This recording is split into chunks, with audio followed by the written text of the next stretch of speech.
To what end should you devote your life? And another question might be, well, does it matter? Matter is an interesting word, because matter is matter, but matter is also what matters. And I would say that what matters is more real than matter. At least that's how you act. And then the question is, well, is there something you should be aiming at? It's a good question. That's the question of the meaning of life. And you know, one of the things that's supposed to happen when you come to university is that that's the sort of question that should be addressed.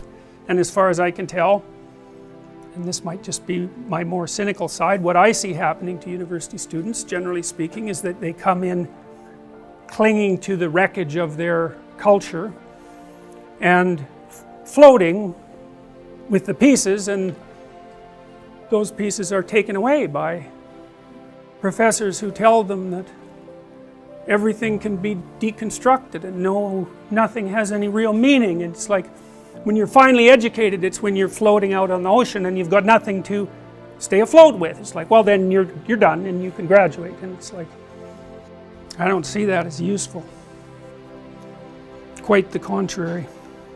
In some sense, you have a map that you're operating within in the world, and that map is predicated on assumptions of different sorts, some shallow, some profound. When the profound assumptions are devastated, huge chunks of the map are invalidated, and that can happen sometimes when dramatically positive things happen as well. So, but the fundamental rule is, the more of your axiomatic presuppositions are disrupted, the harder it is on you. Well, why do meaningful things? Well, first of all, what is meaning? But then why do meaningful things? And the answer is, well, because life is suffering and malevolence. It's ineradicable at its core. It's like, that will take you out. Make no mistake about it. You need something you need to be armed with virtue in order for that not to turn into hell. Really, you really need that. And it isn't just your hell, that's bad enough. That can be really bad, especially when you're contributing to it, right? Because then not only are you suffering, but you know you're the agent that's producing the suffering. And then maybe that's not just for you, it's like you're taking out your family. If you're really good at it, you're taking out large swaths of your community. That's hell. It's like, and that's real, and no one with any sense and any experience has any doubt that that's real. And then they all can easily think of how, even though it's already bad, you could make it way worse. Everyone knows that. So what's the bulwark against that? Nobility of purpose. That's it. You have that, then you can, then you have something to set against the suffering and the malevolence. And you need, it isn't optional. That's not optional. You cannot live without it. Well, that's why it's such a deep instinct. Right. It's an instinct, meaning. It's the instinct of life. My life is meaningless. It's the spirit has gone out of you. It's like, well, and you know, modern people, it's part of this process of criticism. We criticize the idea of meaning so much that we don't really believe in it anymore. It's like, well, that's fine, you cannot believe it, but try living without it and see how far you get with that. So in the case that I've been making to people, which they find entirely credible, it's partly the hell case that I just laid out. It's like, okay, you need a reason to get out of bed on a terrible day. Okay, what's that reason going to be? Well, let's think it through. You know people who can get out of bed on a terrible day. Do you admire them? Yes. What are those people like? Are they taking responsibility for themselves? Definitely. Do they have excess capacity, so they're taking responsibility for other people? Yeah. Are they doing difficult things? Yes, obviously.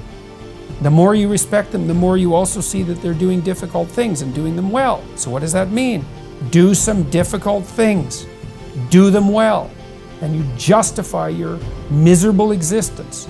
And people, you can lay that argument out to an audience of 3,000 people. A lot of them are there because they're trying to set their houses in order philosophically and religiously and practically, all at the same time. It's what they want to say. You lay out that argument to people, they go, yep, right. So pick up your goddamn burden and walk up the hill. Yep, I get it. And people do get it. And it's not surprising because that is the end. That's the alternative to hell. And that is what's expressed in our deepest religious ideas. That's the idea that's the idea that's symbolically represented in the crucifixion. It's like, accept the burdensome condition of suffering voluntarily, and you transcend it. The first thing I would say is, well, you should be afraid of taking risks and pursuing something meaningful. But you should be more afraid of staying where you are if it's making you miserable. It's like the first thing you want to do is dispense with the idea that you get to have any permanent security outside of your ability to contend and adapt. It's the same issue with children. It's like, you're paying a price by sitting there being miserable. And you might say, well, the devil I know is better than the one I don't. It's like, don't be so sure of that. The clock is ticking. Yeah, and if you're miserable in your job now and you change nothing, in 5 years you'll be much more miserable and you'll be a lot older. Remember now, I'm not talking about what makes you happy. It's a luxury to pursue what makes you happy. It's a moral obligation to pursue what you find meaningful. And that doesn't mean it's easy. It might require sacrifice. If you need to change your job too, let's say you have a family and children and a mortgage, you have responsibilities. You've already picked up those responsibilities. You don't just get to walk away scot-free and say, well, I don't like my job, I quit. That's no strategy. But what you might have to do is you think, well, this job is killing my soul. All right, so what do I have to do about that? Well, I have to look for another job.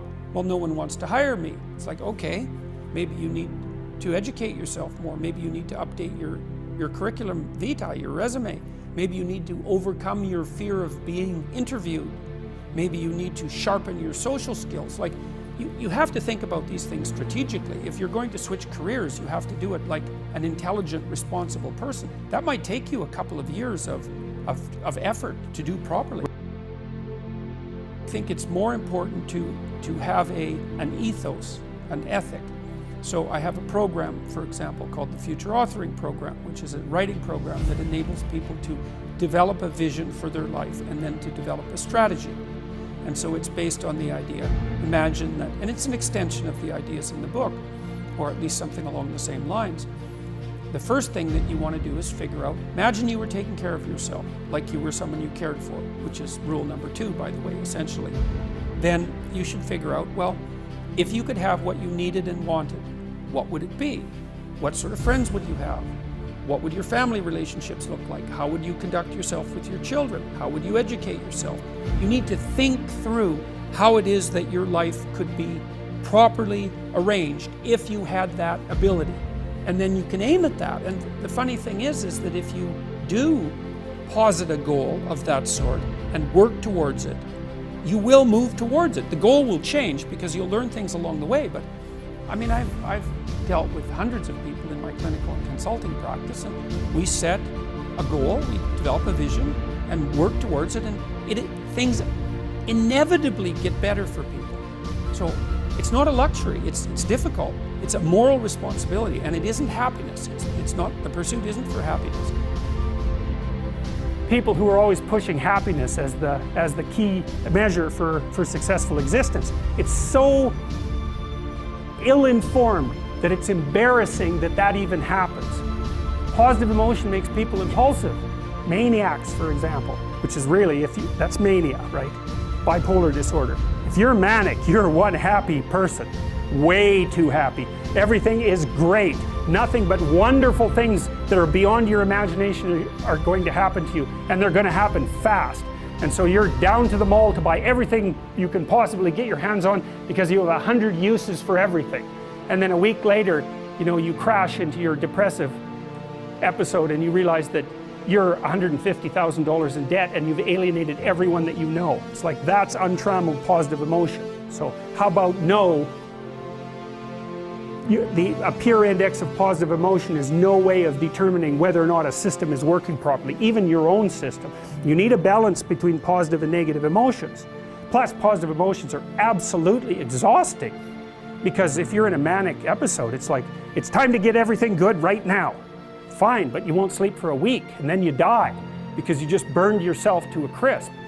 And so to be overwhelmingly enthusiastic about everything sounds like a real blast, and I've seen full-blown manics and they're having plenty of fun, but it is not a pleasant thing to behold. They're just all over the place. And You need a balance between these two systems.